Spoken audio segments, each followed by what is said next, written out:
Every morning, Julia Orozco arrives at the bus stop at 6 a.m. to make it to work by 7:30. But on days where she wants to drive, transportation is more complicated. She pays $18 to park at a garage like this one. It's convenient, but expensive. I'm a single mom. My wage doesn't go that far. She could park in a spot for A permit holders, which is 3 blocks away. And it's far, it's far and it's really dark. I do have mace on my keychain that I carry with me when I park down there. According to Parking and Transportation Services, there are about 16,000 parking spaces on campus. Those parking spots are meant to serve 70,000 students, staff, and visitors. We don't have a lot of parking spaces to begin with. And so one of the things that we want to do is the parking spaces we have, we want to make sure that they're utilized to the best of their ability. We want to put as many people in those spaces as we can.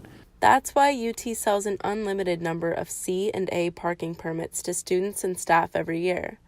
But when it comes down to it, there are almost 6,000 more permits than spaces. And that creates a problem for staff like Denise Johnson, whose husband drops her off at work. I would drive to work if we had any kind of parking, and we don't have to run around for 30 minutes to try to park, because that's just not right. They ought to have parking for employees. But as it turns out, giving parking to employees is not as easy as it sounds. UT is landlocked. If the university wants to expand, the only space for new buildings is on top of surface parking lots. So over time, these lots will disappear. And so garages are what we're doing in order to keep pace with parking. Garages are expensive, and so that means that that cost has to be passed back. There are garage permits for staff, but they're $600. And in order to get a permit, staff must join a waitlist. Waitlist rankings are based on job title and salary, so staff who work at Kinsolving are easily bumped down.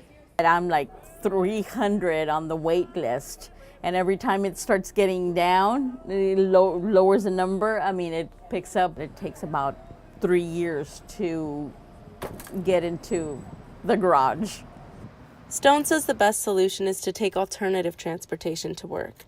UT offers free bus passes to all staff and students, as well as discounted bike share programs. I think that the most important thing is that we begin to look outside of the box and quit thinking of how we get here in a car and how we can become more responsible in terms of how we move about Austin and the state of Texas. I would gladly sell a lot fewer permits to get people to ride the bus than the other way around. Savannah Jobman, Texas News Watch.